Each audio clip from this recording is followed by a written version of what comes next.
गोकुल में एक मोर रहता था। वह रोज भगवान कृष्ण के दरवाजे पर बैठकर एक भजन गाता था। मेरा कोई ना सहारा बिना तेरे गोपाल सांवरिया मेरे।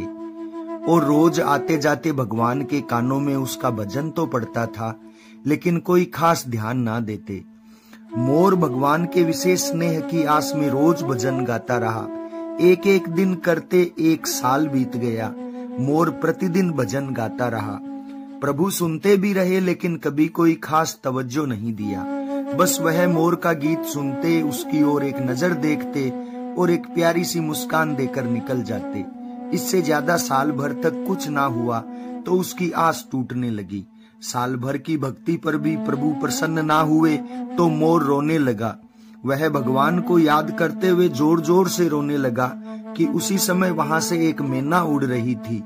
उसने मोर को रोता हुआ देखा तो उसे बड़ा आश्चर्य हुआ। आश्चर्य इस बात का नहीं था कि कोई मोर रो रहा है, अचंभा इस बात का था कि श्री कृष्ण के दरवाजे पर भी कोई रो रहा है। मैना सोच रही थी कि कितना अभागा है यह मोर, जो उस प्रभु के द्वार पर रो रहा है जहाँ सबके कष्ट अपने आप दूर हो जाते हैं। मैना मोर के पास आई और उससे पूछा कि तू क्यों रो रहा है।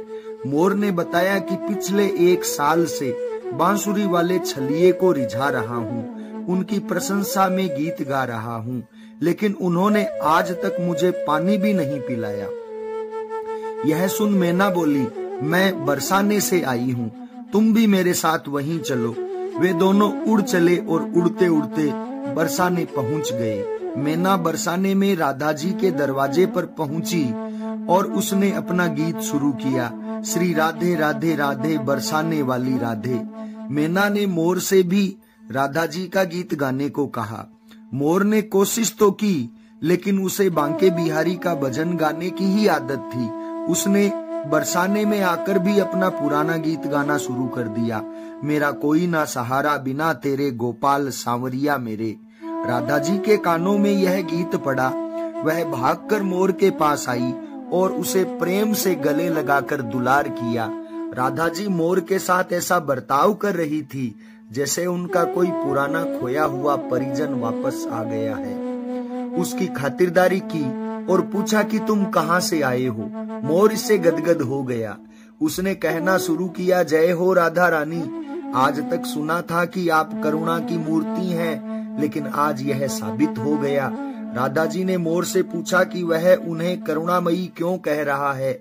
मोर ने बताया कि कैसे वह साल भर श्याम नाम की धुन रटता रहा, लेकिन कन्हैया ने उसे कभी पानी भी नहीं पिलाया। राधा जी मुस्कुराई। वह मोर के मन की टीस समझ गई थी। राधा जी ने मोर से कहा कि तुम गोकुल जाओ, लेकिन इस बार पुराने गीत की जगह यह गीत गाओ, जय जय राधे बरसाने वाली राधे।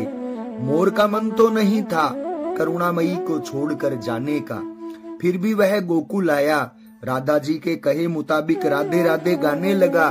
भगवान श्री कृष्ण के कानों में यह भजन पड़ा और वह भागते हुए मोर के पास आए और उसे गले से लगा लिया और उसका हालचाल पूछने लगे।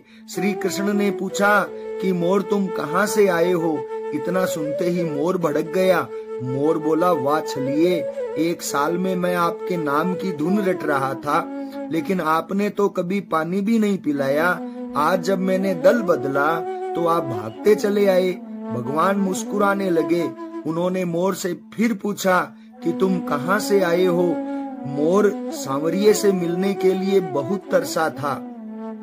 आज वह अपनी सारी शिकवा शिकायतें दूर कर लेना चाहता था। उसने प्रभु को याद दिलाया कि मैं वही मोर हूँ जो पिछले एक साल से आपके द्वार पर मेरा कोई ना सहारा बिना तेरे गोपाल सांवरिया मेरे गाया करता था। सर्दी गर्मी सब सहकर एक साल तक आपके द्वार पर पड़ा रहा।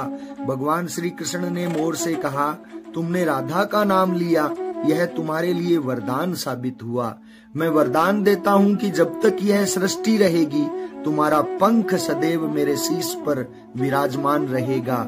जय जय श्री राधे।